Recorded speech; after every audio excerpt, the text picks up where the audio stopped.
Selamat datang di channel Alur Donghua. Sebelum menonton, silahkan subscribe, biar Mimin tambah semangat update-nya. Saat itu masih larut malam, dan semuanya sunyi. Han Li muncul dari gua dan terbang ke arah tertentu sebagai seberkas cahaya. Tidak lama setelah dia terbang keluar, dia hanya merasa langit di depannya menjadi gelap. Telapak tangan putih raksasa muncul dari udara tipis dan jatuh. Cici, teratai api putih yang tak terhitung jumlahnya muncul dari udara tipis. Mereka berputar dan menembakkan kelopak teratai yang tak terhitung jumlahnya, seluas lebih dari 1000 meter. Han Li tidak bisa mengelak sama sekali. Suhu udara di dekatnya tiba-tiba turun di bawah embusan napas yang sangat dingin. Bahkan tanah di puncak gunung di dekatnya tertutup lapisan es sebening kristal. Han Li sedikit terkejut, lalu dia mengangkat tangannya dan meninju ke udara. Tiba-tiba, kekuatan tak terlihat melonjak keluar. Bang bang bang, serangkaian suara benturan terdengar. Hampir semua teratai api putih runtuh seperti gelembung, berubah menjadi lampu kristal yang menghilang di langit. Cahaya spiritual di permukaan telapak tangan putih raksasa itu bergetar hebat di hadapan kekuatan yang sangat besar ini, dan ruang di dekatnya sedikit melengkung saat serangkaian ledakan bergemuruh terdengar. Pemilik telapak tangan raksasa itu sepertinya sedikit lengah. Dia menyusut panik dan menghilang ke dalam kehampaan. Kemudian kehampaan tidak jauh berfluktuasi, dan sosok yang diselimuti lapisan cahaya putih muncul. Sosok itu memegang penggaris batu giok biru jernih di tangannya. Permukaan penggaris itu terukir lingkaran pola misterius yang tampak seperti lingkaran. Begitu sosok itu muncul, dia membalik tangannya dan melemparkan penggaris giok ke langit.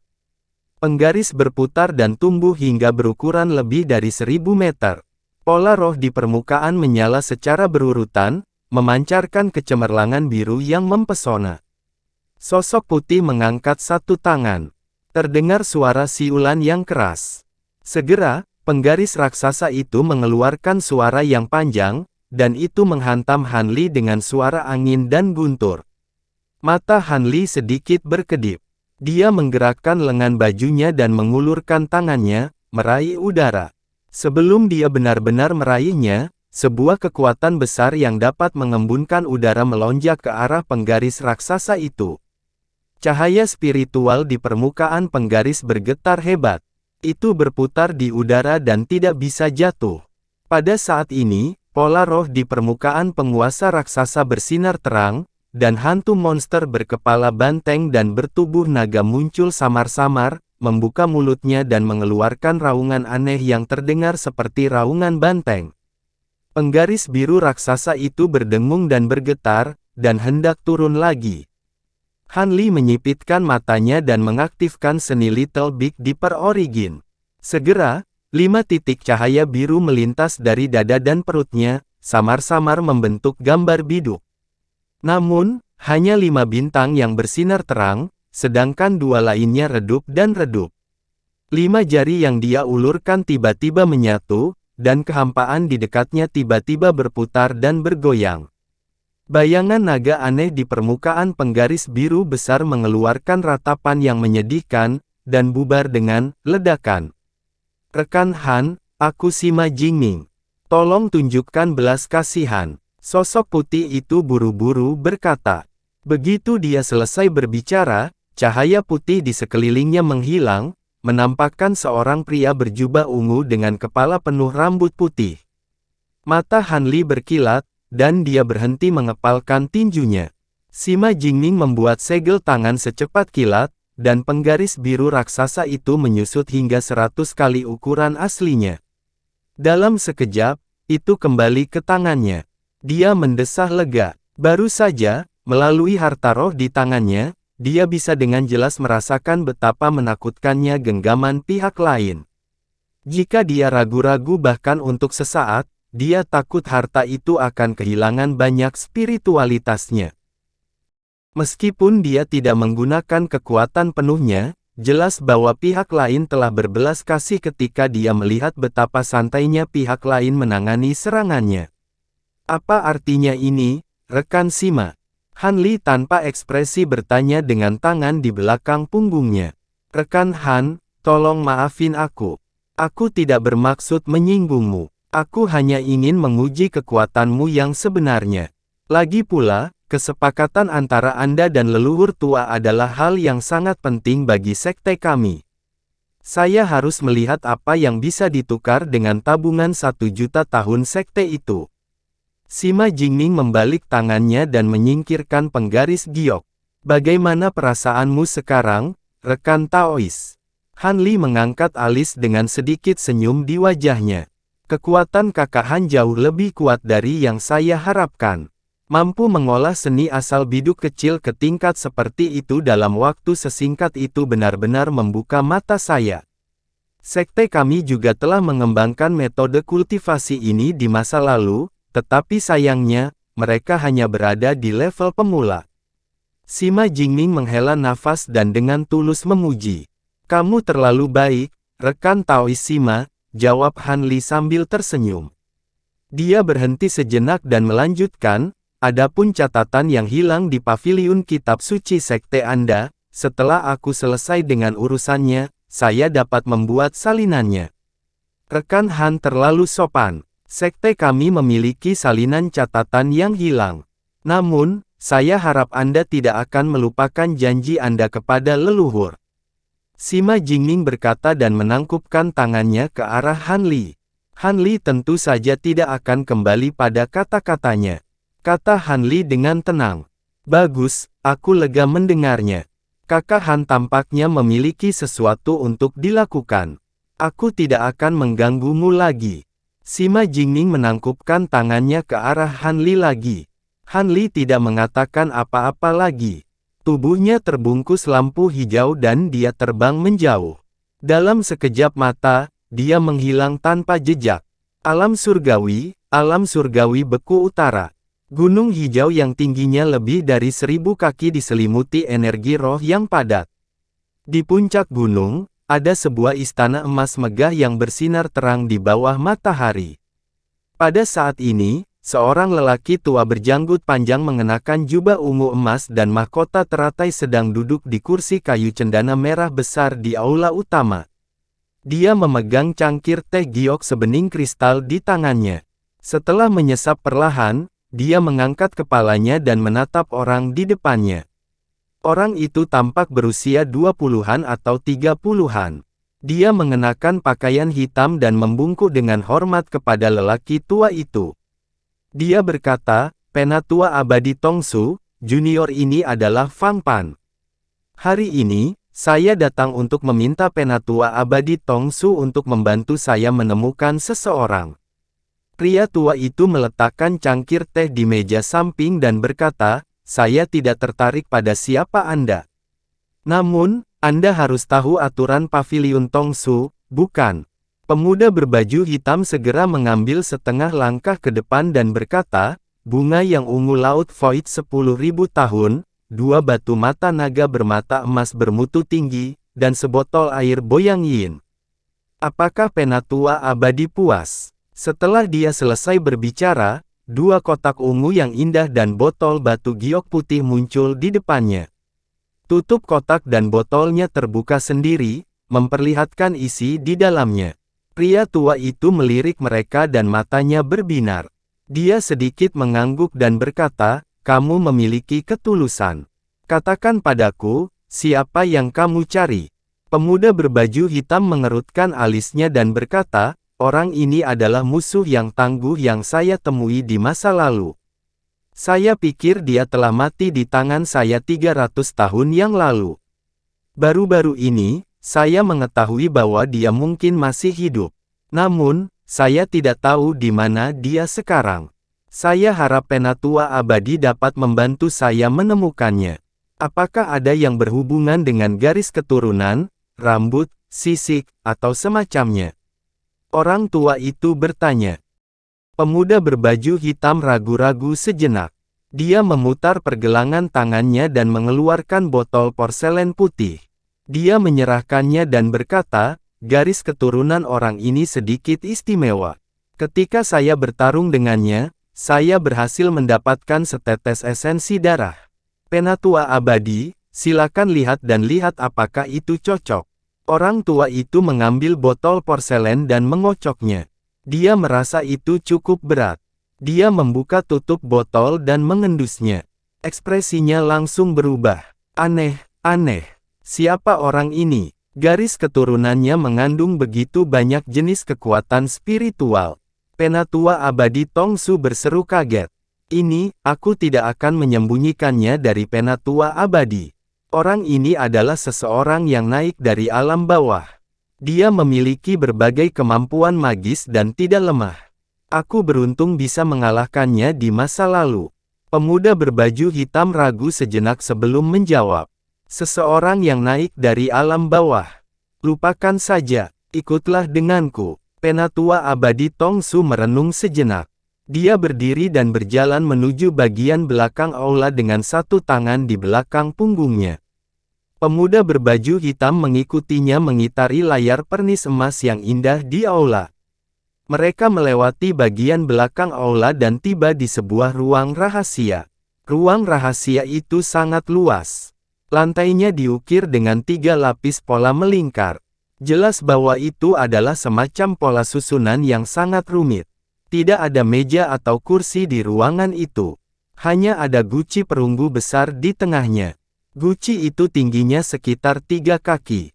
Itu juga diukir dengan pola sederhana dan aneh. Mereka terkait erat dengan pola di lantai. Pemuda berbaju hitam mengikuti Penatua abadi Tongsu ke guci besar. Dia melihat ke bawah dan melihat guci itu berisi cairan hitam. Permukaan cairan itu samar-samar memantulkan sosok mereka. Orang tua itu membuka tutup botol porselen di tangannya. Dengan membalikkan pergelangan tangannya, dia menuangkan setetes esensi darah ke dalam guci. Ding dong! Setetes darah keemasan pucat terlepas dari botol dan jatuh ke dalam guci. Itu membuat suara lembut dan memercikkan cincin riak yang menyebar ke sekitarnya. Kemudian, Fang Pan melihat bahwa cairan hitam di dalam guci segera menghilang bersamaan dengan riak-riaknya. Dalam sekejap mata, guci itu menjadi jelas. Melalui cairan itu, dia bisa melihat bahwa bagian bawah guci itu juga diukir dengan pola melingkar. Ketika Penatua abadi Tongsu melihat ini, bibirnya bergerak dan dia segera melantunkan mantra yang tidak jelas. Membuka. Setelah beberapa lama, dia berteriak dan menyodok celah di antara alisnya dengan satu tangan. Kemudian, dia menunjuk ke guci perunggu. Bas, terdengar suara teredam. Saat guci perunggu menyentuh tepi guci, tiba-tiba guci itu bergetar. Pola terukir pada guci tiba-tiba memancarkan cahaya hijau yang kuat. Kemudian, cahaya menyebar di sepanjang rune dan dengan cepat menerangi seluruh formasi di tanah. Sebelum Fang Pan bisa bereaksi, dia diselimuti lampu hijau. Dia tiba-tiba menyadari bahwa dia sedang berdiri di atas genangan air yang luas. Ketika dia melihat sekeliling, dia melihat bahwa dia dikelilingi oleh pegunungan hijau. Ini, topless. Setelah melihat sejenak, pemuda berpakaian hitam itu tiba-tiba bergumam pada dirinya sendiri. Jangan melihat ke kiri dan ke kanan, kamu hanya punya waktu 5 nafas. Pada saat itu, suara Master Immortal Tongsu tiba-tiba terdengar dari atas. Suaranya seperti guntur yang menggelinding, menyebabkan jantung Fang Pan berdebar kencang. Dia buru-buru mengumpulkan pikirannya dan melihat sekeliling. Selain gunung dan sungai yang tak berujung, sepertinya tidak ada lagi yang terlihat. Tapi setelah itu, dia tiba-tiba menundukkan kepalanya seolah dia merasakan sesuatu. Dia melihat ada garis darah keemasan yang memanjang ke arah dasar air di bawah kakinya. Fang Pan melihat ke bawah dan menemukan ada sosok hijau buram di bawah air. Tampaknya dekat dan jauh, nyata dan ilusi pada saat bersamaan. Dia mencoba melihatnya dengan jelas, tetapi dia tidak bisa. Saat dia hendak menurunkan tubuhnya dan menyelam ke dalam air untuk mencari tahu apa yang terjadi, garis darah di bawah kakinya tiba-tiba menjadi kabur dan menghilang. Dia sedikit terkejut. Sebelum dia bisa berpikir lebih jauh, pemandangan di sekitarnya berputar dan menjadi terdistorsi. Ketika dia sadar kembali, dia menemukan bahwa dia masih berdiri di samping guci perunggu. Dia membungkuk dan memegang tepi guci dengan kedua tangan. Dia melihat ke bawah dan melihat cairan di guci itu masih hitam seperti tinta. Segala sesuatu yang baru saja terjadi seperti mimpi. Katakan padaku, apa yang kamu lihat? Suara lelaki tua berjanggut panjang itu terdengar. Saya malu, sepertinya saya tidak melihat dengan jelas. Saya hanya merasa sosok itu tampak dekat dan jauh. Itu cukup buram dan saya tidak bisa melihatnya dengan jelas.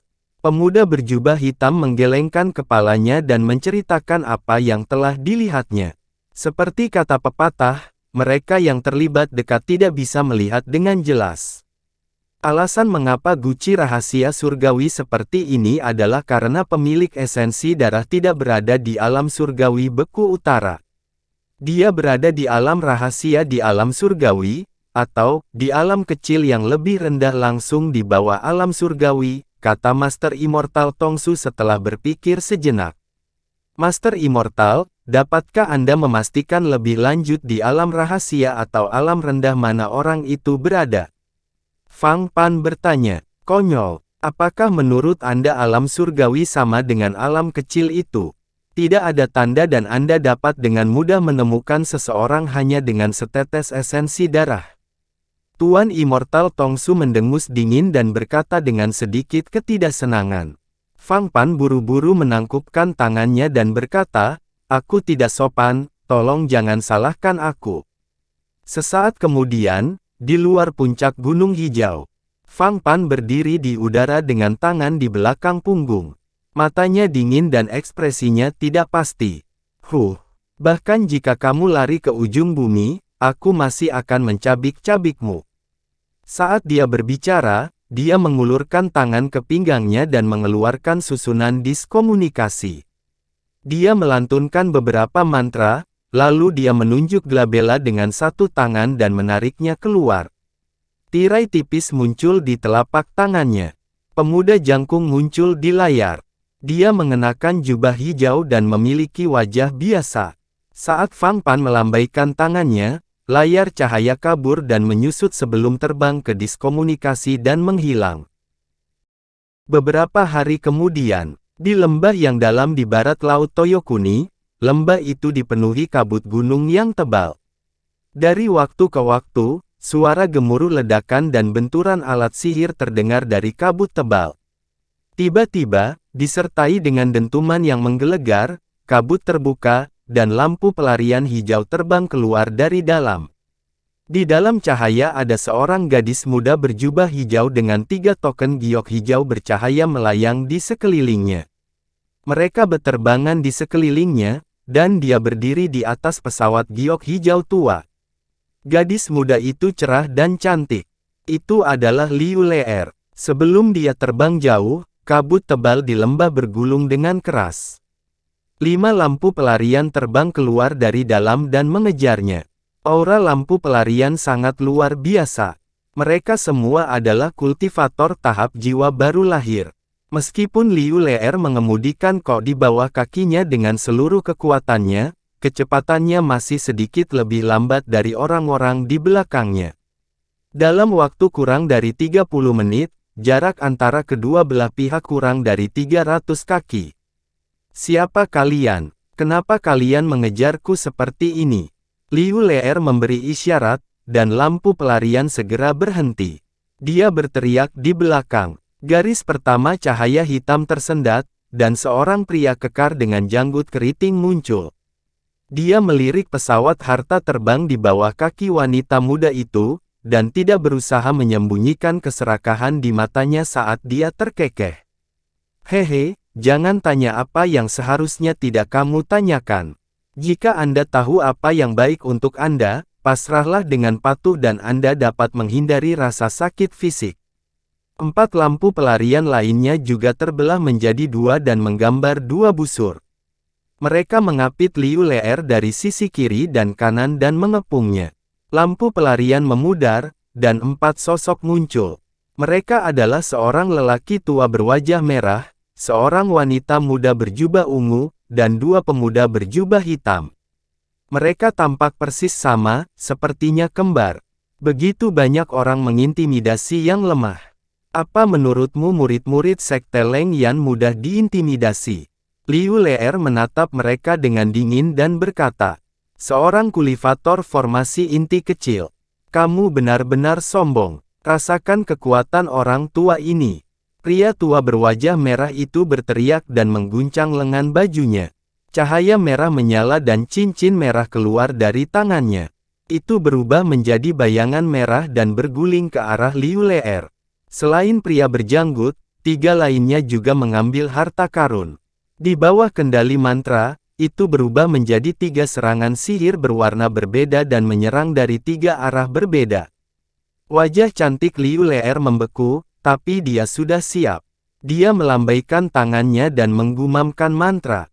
Tiga lencana giok hijau di sekelilingnya tiba-tiba tumbuh beberapa kali lebih besar. Mereka berubah menjadi lapisan bayangan lencana dan menyelimutinya di tengah. Dengan suara gemuruh yang keras, 4 bola cahaya yang menyilaukan meledak.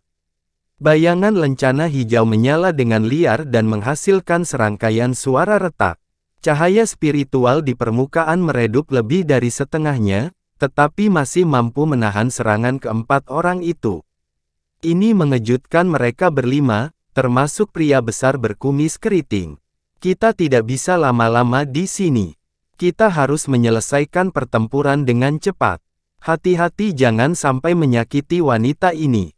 Setelah pria berjanggut memberi perintah, dia mengangkat tangannya dan benda di tangannya berubah menjadi batu bata hitam besar yang berukuran lebih dari 100 kaki.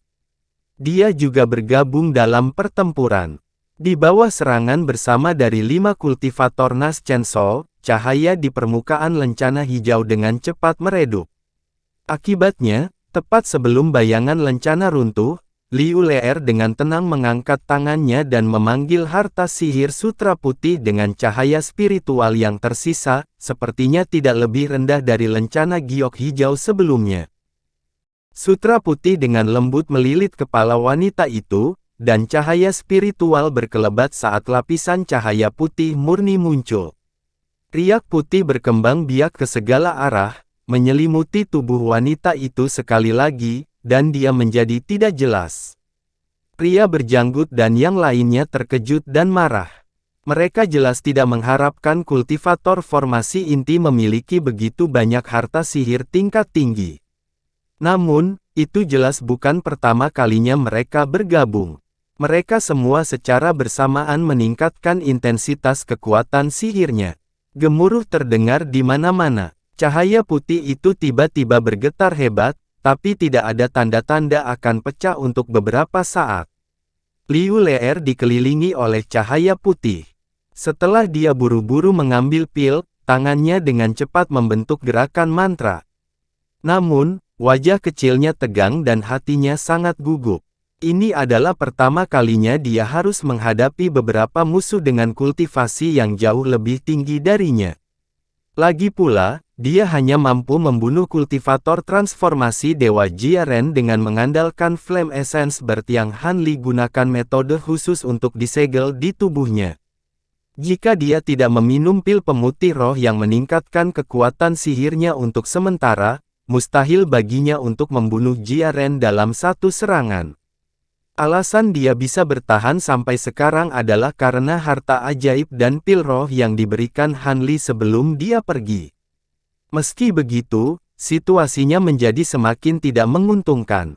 Tidak, aku tidak bisa membiarkan apapun terjadi padaku. Saya berjanji kepada kakak bahwa saya akan melindungi diri saya sendiri. Wanita muda itu menggertakkan giginya dan wajahnya yang pucat sedikit berkedip. Dia tiba-tiba mengangkat lengan kirinya dan membentuk gerakan mantra. Formasi mantra perak yang dalam tiba-tiba menyala di lengan kirinya. Diiringi dengan teriakan yang jelas, seekor burung api perak yang sedikit lebih kecil dari sebelumnya terbang keluar. Itu melebarkan sayapnya dan segera terbang keluar dari cahaya putih, terbang ke samping. Dua suara, embusan, terdengar hampir bersamaan. Ah! Apa ini? Tidak. Di tengah jeritan ngeri kedua pemuda berjubah hitam itu, nyala api perak langsung membungkus mereka berdua. Adegan ini terjadi begitu tiba-tiba sehingga pria berjanggut dan 3 orang lainnya bahkan tidak sempat bereaksi. Kedua pemuda berjubah hitam itu berubah menjadi kepulan asap di depan mata mereka. Bahkan jiwa baru lahir mereka tidak punya waktu untuk melarikan diri dan benar-benar menghilang dari dunia. Dengan penundaan sesaat, lelaki tua berwajah merah itu juga diliputi oleh nyala api perak dalam kilatan cahaya perak. Aura pelindungnya tidak berguna, dan dia bahkan tidak punya waktu untuk berteriak. Pria berjanggut dan wanita muda berjubah ungu yang akhirnya bereaksi sudah ketakutan. Mereka berbalik dan melarikan diri ke arah yang berbeda tanpa mengatakan apapun. Kultivasi yang pertama sedikit lebih tinggi dari yang terakhir, jadi tentu saja, kecepatannya juga sedikit lebih cepat. Burung api perak tidak memberi keduanya kesempatan sama sekali. Itu meluncur turun seperti kilat dan berubah menjadi cahaya perak kabur. Dalam sekejap mata, itu melintasi jarak ribuan kaki dan menembus punggung wanita muda berjubah ungu itu, mengubahnya menjadi bola api dan jatuh lurus ke bawah. "Tuan, selamatkan." Tidak butuh waktu lama bagi tubuh pria berjanggut itu untuk tenggelam dalam api perak bersamaan dengan jeritan melengking yang berhenti tiba-tiba. Cahaya perak berputar di kejauhan dan menembak balik seperti kilat. Itu melintas dan terbang ke lengan wanita muda itu, menghilang tanpa jejak. Hati Liu Leer santai, tapi wajahnya sudah sepucat kertas, tubuhnya bergoyang beberapa kali dan dia tidak bisa berdiri dengan mantap. Dia dengan cepat mengeluarkan pil roh dan menelannya, baru kemudian wajahnya mendapatkan kembali warna. Pada saat ini, perubahan aneh tiba-tiba terjadi, kekosongan di atas kepalanya berfluktuasi, kemudian, cakar iblis hitam legam muncul dari udara tipis dan dengan keras menyambar, sebelum benar-benar jatuh. Ada gelombang fluktuasi tak terlihat di kehampaan di bawah, tekanan spiritual yang tak terlihat langsung menekan wanita muda itu, cahaya sutra putih yang melindungi tubuhnya sudah agak tidak stabil. Di bawah tekanan spiritual ini, akhirnya runtuh, wanita muda itu menjadi pucat karena ketakutan. Dia buru-buru ingin menggunakan kekuatan spiritualnya untuk menggunakan teknik penghindaran untuk melarikan diri. Tetapi pada saat berikutnya, dia merasakan seluruh tubuhnya menegang. Dia bahkan tidak bisa menggerakkan jari, apalagi membuat gerakan mantra. Dia hanya bisa melihat tanpa daya saat gumpalan cahaya hitam terbang keluar dari telapak tangan cakar iblis. Gumpalan cahaya hitam ini memadat menjadi jaring hitam besar dan mengikat tubuhnya.